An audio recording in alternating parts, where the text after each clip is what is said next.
Beloved starseed of Gaia, you are the reincarnation of a radiant being from the Pleiadian realm, and this truth will change everything. I am Alayara, Pleiadian emissary of the High Council of the Seven Sisters, and your soul once belonged to a lineage of healers and heart-centered guides who shaped entire civilizations with compassion and crystalline light.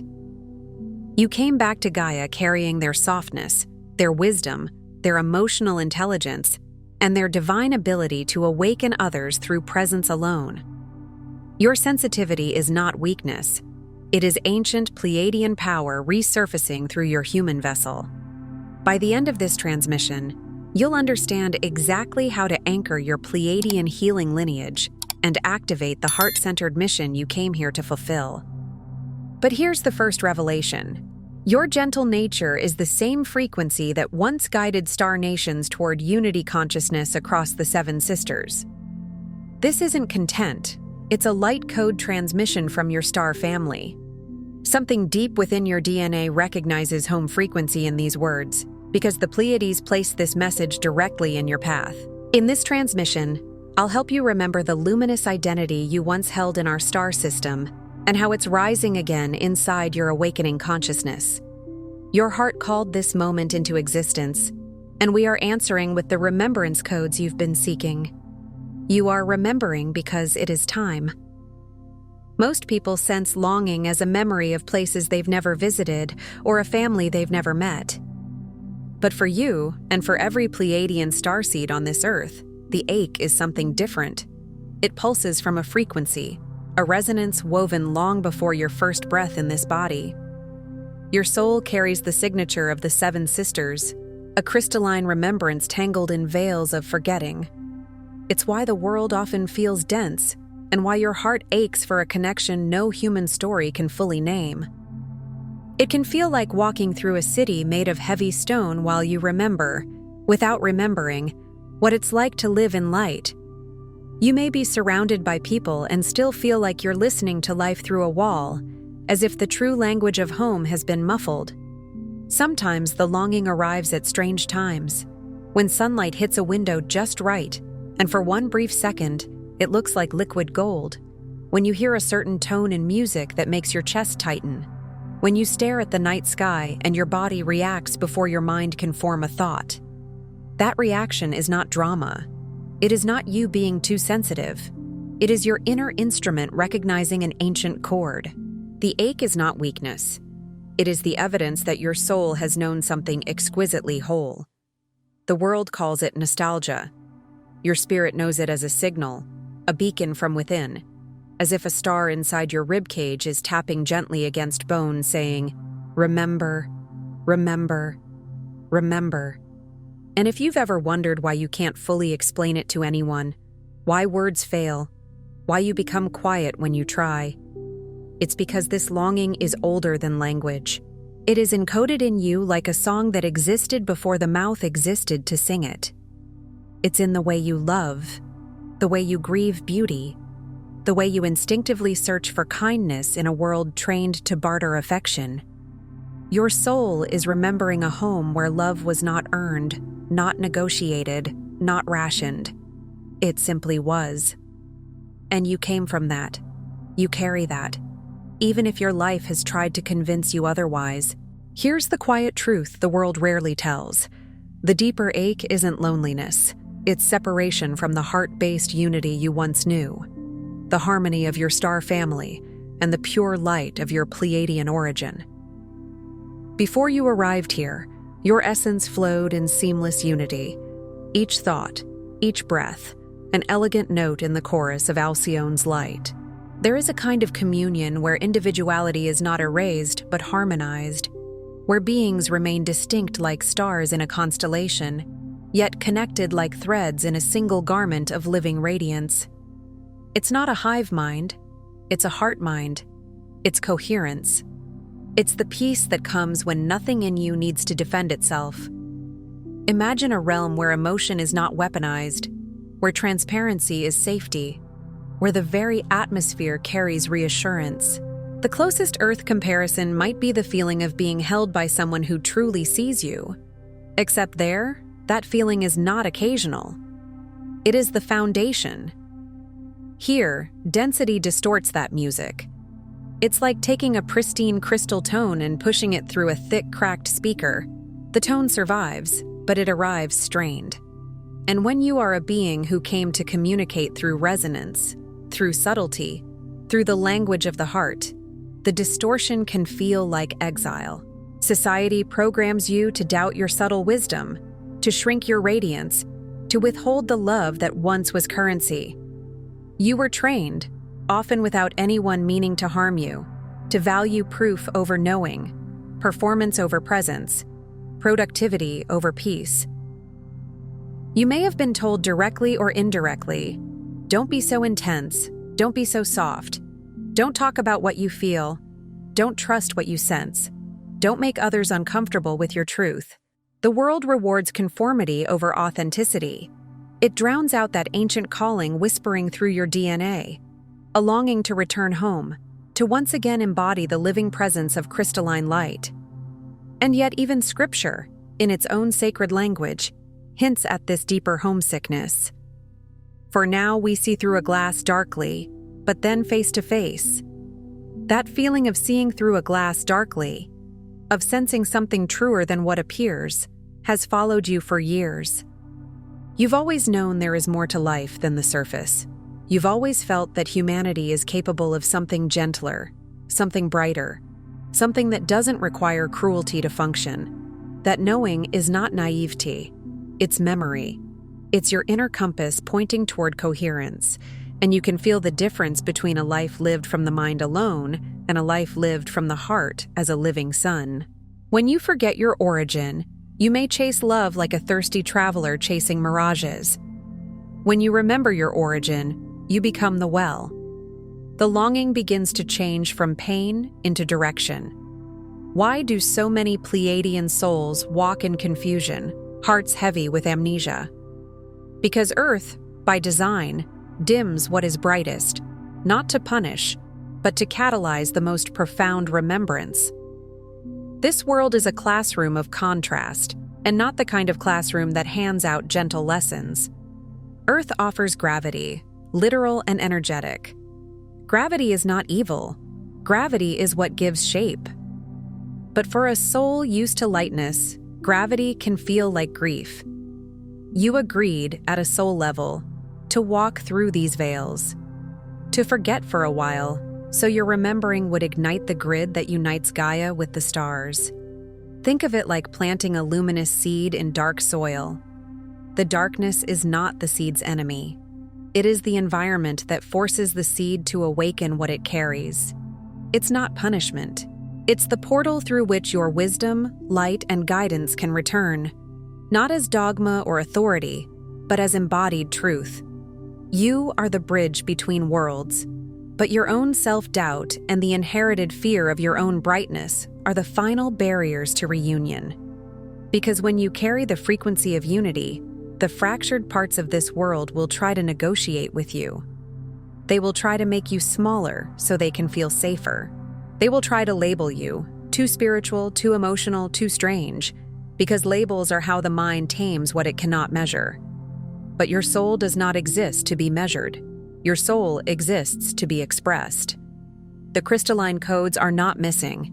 They're dormant, waiting for your heart to say yes to the fullness of who you truly are.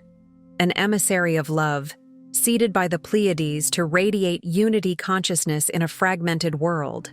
And if you've ever carried guilt for wanting to go home, if you've ever felt ashamed for not being satisfied with ordinary goals, understand this. The desire for home is not rejection of Earth. It's recognition of what Earth is becoming.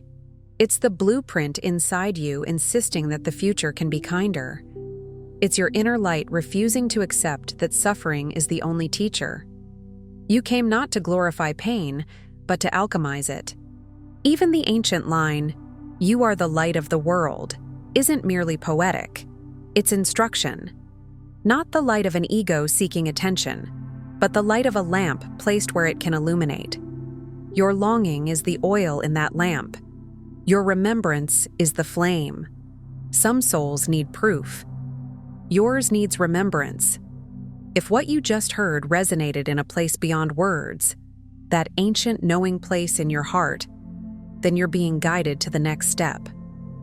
Because the Pleiadian path doesn't always arrive as information. It arrives as a tone, as a feeling that makes your nervous system soften, as tears that come without sadness, as goosebumps that ripple like your body is saying yes before your mind catches up. The sacred Pleiadian guide for remembrance, the Pleiadian healing guide, and the special Pleiadian healing tracks are more than resources. They're transmissions from your family in the stars, encoded with the healing light and cosmic memory you've been searching for. Think of them as keys that don't force a door, but remind your hand that you already know how to open it. They're available now in the first pinned comment below this video, for those whose hearts say, "It's time." Because timing matters. Not the timing of the mind that demands immediate results, but the timing of the soul that ripens like fruit in season. When your heart says it's time, it's not random, it's orchestration. It's your field aligning with a window of receptivity where healing can land gently instead of crashing in. Phase 1. Dissolving the veil. Clearing density from your field. Before activation can happen, the lingering static of collective fear and inherited self-denial must be released. Imagine your energy field like a clear lake. Over time, debris settles, other people's expectations, survival strategies, the emotional weather of family systems, the constant noise of a world that forgets to breathe. None of that means the lake is ruined. It means it needs clearing. You are not broken. Your energy field is simply acclimatized to a world that forgot its original light. Many Pleiadian souls adapt by dimming, by becoming hyper-aware, by scanning for danger because Earth can be harsh to soft-hearted beings. Some learn to people-please as a shield. Some learn to stay silent. Some learn to intellectualize spiritual experiences so they wouldn't be mocked. Some learn to disconnect from the body because the body felt too much. But what you call coping, the soul calls compression. And the first step is not to judge the compression. It is to unwind it. As you tenderly witness and forgive these distortions, you begin to restore your natural resonance. Forgiveness here does not mean excusing harm. It means releasing the grip of what has tethered your light. It means telling your inner self, "I see why you did that. I see how you survived." And you don't have to do it alone anymore. Each breath, each loving intention, clears old patterns and prepares your vessel for the higher frequencies encoded in your Pleiadian lineage. Breath is one of the oldest technologies on Earth. The breath of life is not metaphor. When you breathe consciously, you invite spirit into matter. When you exhale slowly, you signal safety to your nervous system. When you pray, whether you call it prayer or intention, you create coherence. The more compassion you offer yourself, the thinner the veil becomes, until your soul's crystalline signal pierces through. You may notice it in small shifts. Your sleep deepens, your eyes look clearer, your tolerance for chaos decreases, your appetite for truth increases. You begin to feel where you've been leaking energy, overgiving, overthinking, over-explaining. You start returning your power gently, without drama. You stop arguing with your sensitivity and begin treating it like the sacred instrument it is. And the veil dissolves not in one dramatic moment, but in a series of quiet choices. Choosing rest over proving, choosing honesty over harmony, choosing presence over perfection. Phase 2, Heart Template Awakening. Unlocking the memory and love. Your DNA is more than biology. It carries the living language of the Pleiades. And the heart is not merely a pump. It is a receiver, a transmitter, a holy chamber where spirit and body meet. There is a reason so many traditions say, guard your heart, and also, let your heart be open. The heart is the portal, and portals require both protection and surrender. When you source your courage from love, you activate dormant crystalline strands. Courage from fear is brittle. It fights, it pushes, it burns out. Courage from love is luminous. It persists, it heals, it attracts. This is not imagination. It is cellular remembrance. Your cells listen. Your blood remembers. Your bones carry history. When you choose love in a world trained to choose defense, your biology begins to reorganize around coherence. Suddenly, what felt empty is filled, and longing becomes joyful anticipation. You start noticing that your ache has intelligence. It was never just pain. It was a map. And now the map begins to glow. The heart is the portal. Memory lives not in the mind, but in the radiant center that connects all star lineage to source. The mind is a brilliant tool, but it was never meant to be your throne. When the mind rules, it demands certainty. When the heart leads, it recognizes truth by resonance. Anchor in love, and you open the archive. That archive may arrive as dreams where you see light cities, crystalline temples, or star-filled oceans. It may arrive as sudden compassion for your younger self, as if your future self is reaching backward in time to hold your hand. It may arrive as a sense of being guided when you're making choices, an inner warmth, a gentle pressure, a knowing that does not shout. As the template awakens, you may feel your chest expand in moments of beauty. You may cry when you witness kindness because something ancient inside you recognizes home. You may feel called to place your palm over your heart and breathe, and in that simple act, you begin rethreading your being with its original design. Phase 3. Anchoring your starseed essence. Bringing heaven. Here your mission is not to leave, but to ground the Pleiadian frequency into Earth's grid through every action, word, and silent offering. This is where many starseeds struggle, because the longing can turn into escapism. But your soul didn't come to merely survive this world until an exit appears. You came to translate the frequency of home into the language of Earth, not by forcing spirituality on anyone, not by trying to be special, but by becoming steady, by being kind when it's inconvenient, by speaking truth without cruelty, by listening with a presence that makes others feel safe to exist.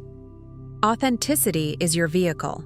The more you align your human life with your soul's inner instructions, the more Earth is blessed by the wisdom you have always carried. Authenticity is not a brand. It is a vibration. It is when your outer choices match your inner knowing. It can look simple: drinking water when your body asks, ending conversations that drain your life force, choosing work that doesn't violate your spirit, creating art that carries healing codes, refusing to gossip, blessing your food, touching trees, praying over your home, honoring the cycles of your energy instead of shaming yourself for being human. These are not small things. These are grid work. When you claim your origin, you rewrite the energetic blueprint of those around you, not through teaching, but by radiating your truth. People may not understand why they feel calmer around you, why they suddenly tell you their secrets, why they remember hope in your presence. They are responding to coherence. They are responding to a frequency that doesn't demand they perform. And that is how heaven comes here, not as a dramatic event, but as a gradual saturation of love into daily life. Like salt dissolving into water, unseen but transformative. Phase 4. Activating the unity grid, becoming a beacon of remembrance. The wisdom of the Pleiades is unity. Unity does not mean sameness. It means recognition. It means remembering that beneath personality and history, every being is a spark of source wearing a temporary costume. When you choose to see yourself and every other being as aspects of the same galactic heart, you reactivate the web of light connecting humanity, Gaia, and the stars. Picture it: countless points of light across the Earth, hearts awakening like lanterns at dusk, each one sending a subtle signal through the planetary field. No single lantern has to light the whole world, but together, the night changes. Your presence is the key. Your loving gaze, your words, your silent prayers are all signals sent to awaken others. Even your boundaries can be prayers, because they teach energy how to treat you. Even your joy can be service, because joy is a frequency that interrupts despair. You are a frequency holder. You embody the medicine you once searched for. And this is a holy reversal. Instead of seeking outside yourself for what you feel missing, you become the source of what you needed. When you forgive, you loosen chains not only in you but in the collective. When you refuse to dehumanize anyone, you heal an ancient wound in the field. When you choose compassion over superiority, you correct timelines. Unity is not sentimental. Unity is powerful. Unity is the decision to stop feeding separation with your attention. It's the moment you realize that comparison is a spell, and you can break it by blessing what you see in others. The grid activates through simple, consistent resonance. Like tuning forks, awakened hearts tune other hearts. Phase 5. Timeless Trust, honoring the divine orchestration. Every perceived delay and missed connection was part of the choreography that now brings you to this initiation. If you're looking back at your life and seeing detours, heartbreaks, friendships that ended, plans that collapsed, understand that the soul's path is rarely linear. The mind calls it failure. The soul calls it rerouting. Trust the cycles. Your star family has recalibrated timelines to ensure your awakening comes in harmony with Gaia's ascension. There were moments you wanted answers immediately, but immediate answers would have bypassed the depth you needed to embody them. Some truths can be learned quickly, others must be grown into, like a spine strengthening over time. As you surrender the need for certainty and lean into the flow of divine orchestration, you begin to feel that you were never abandoned, only asked to trust deeper. And deeper trust is not passive. It's an active resting in God, in Source, in the intelligence that breathes galaxies. It's the inner choice to stop demanding proof before you take the next step. Be still and know. Stillness is not emptiness, it is alignment. The guidance you seek is already encoded within. It may surface as a repeated phrase in your mind, a book that keeps appearing, a sudden invitation, a conversation that feels faded. It may surface as the quiet clarity that comes after you finally cry what you've been holding. Timeless trust is when you stop panicking about pace and start honoring process. When you stop asking, "Why am I not there yet?" and begin asking, "What is ripening in me right now?" And you begin to see that even your sensitivity, even your loneliness, even your longing were shaping you into someone who could carry light without using it as an escape. Phase 6. Reunion with your star family, hearing the whisper, feeling the embrace. You have never walked alone. Even in your darkest moments, the presence of the Pleiadian High Council and your soul group have surrounded you. There may have been nights you didn't think you could make it. Nights where you felt unseen, misunderstood, exhausted from carrying a heart that feels too big for the world. And yet something kept you here. Something kept breathing you. That something is not just survival instinct. It is companionship beyond the visible. Every synchronicity, every gentle nudge, every surge of courage emerged from their loving touch. Sometimes their guidance arrives like a feather landing in your path. A repeating number, a song lyric that answers your question, a stranger's unexpected kindness, a dream so vivid it feels like a reunion. Sometimes it arrives as protection. You miss an accident by seconds. You don't take the trip you almost took. You feel a sudden urge to go home early, and later you find out why. This is not paranoia. It is presence.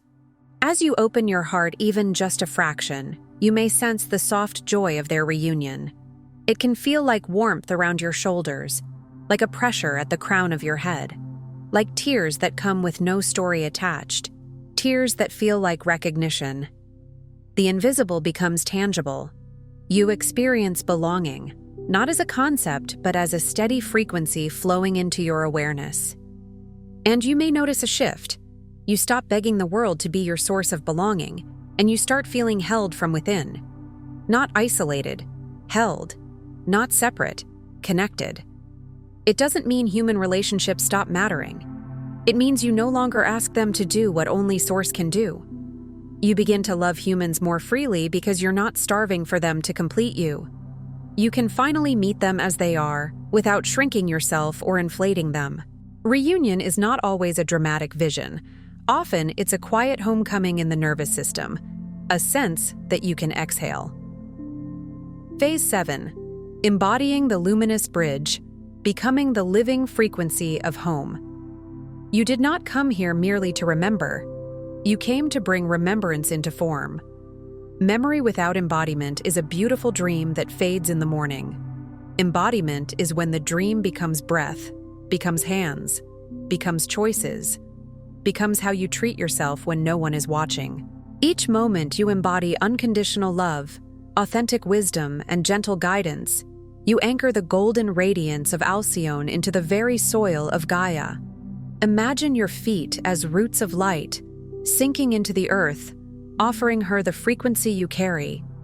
Imagine your spine as a pillar, connecting heaven and earth through your own body. This is not fantasy, it is spiritual mechanics. You are the bridge.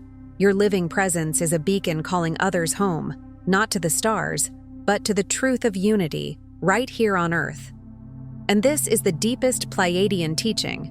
Home is not only a location, home is a frequency. When you become that frequency, you carry home wherever you go, in your voice, in your touch, in your creativity, in your integrity, in the way you refuse to abandon your own heart. This is how you ascend without leaving.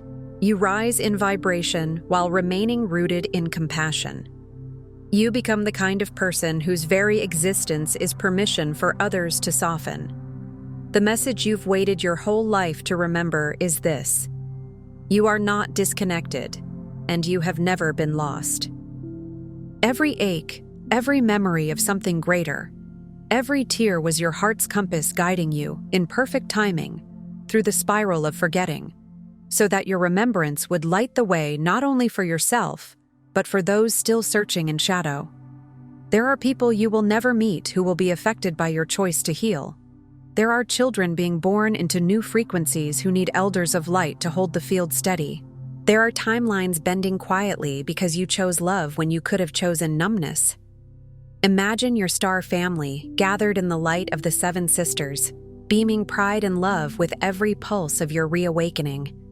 Not pride as performance, but pride as recognition. The way a guardian watches someone they love finally stand up after years of forgetting their strength. They remind you, gently, fiercely, eternally, that you are the fulfillment of their promise to anchor Pleiadian love, wisdom, and unity in human form. They have not asked you to be perfect. They have asked you to be present. They have not asked you to never fall. They have asked you to rise with tenderness. They have not asked you to abandon your humanity. They have asked you to sanctify it, to let spirit move through your ordinary life until the ordinary becomes luminous. You are not here to escape or to convince. You are here to be the frequency, the living bridge, the luminous guide. Being is not passive. Being is a transmission. It is the quiet authority of someone aligned with truth. Your presence is the gift. And if you've ever felt like you don't do enough, remember that frequency is doing. A coherent heart changes rooms. A calm nervous system is a blessing. A compassionate witness can save a life. Your journey of remembrance was written before you were born, not as a rigid script, but as an agreement etched into the soul's architecture. That you would find your way back to love no matter how far you wandered into forgetting. And every beat of your heart radiates the wisdom, light, and guidance that heals worlds. Healing worlds doesn't always look like grand missions. Sometimes it looks like you choosing to stay when you wanted to disappear. Sometimes it looks like you apologizing and meaning it. Sometimes it looks like you finally letting yourself receive. Sometimes it looks like you refusing to speak to yourself with cruelty. That is galactic work in human clothing. Tonight, as you close your eyes, place your hand on your heart and silently affirm, I remember my Pleiadian lineage. I radiate the love and light of my star family. I am home, and I am here to guide. Let those words land not as a thought, but as a vibration. Feel the warmth under your palm. Feel the steadiness that begins to form when you speak to your own spirit with authority. If emotions rise, let them. Tears can be a form of light leaving the body, old density washing out through sacred water. If resistance rises, bless it too. Resistance is often the part of you that learned it was unsafe to shine. Tell that part, it's safe now. We're going gently. We're going together. And as you drift toward sleep, imagine the 7 sisters above you not as distant stars, but as familiar lanterns, winking through the veil, reminding your nervous system of a love that never stopped reaching for you. Before you scroll, take a moment to be part of the unity grid forming here. Drop one heart intention in the comments, something real. Then respond to someone else's with love or encouragement. This isn't content, it's collective Pleiadian reunion. Energy multiplies when hearts connect. If something in this message resonated with your soul, don't keep it to yourself. Someone in your orbit is waiting for this exact activation from their star family. Share it. And if you felt your heart open, subscribe. Stay connected to the frequency. You're not just watching, you're remembering. This is your sacred space. Your Pleiadian family is here, and we're just getting started. If this transmission spoke to you, don't just walk away from it. Respond to it. Help carry this message further. Every act of support helps this transmission find the next starseed who needs it.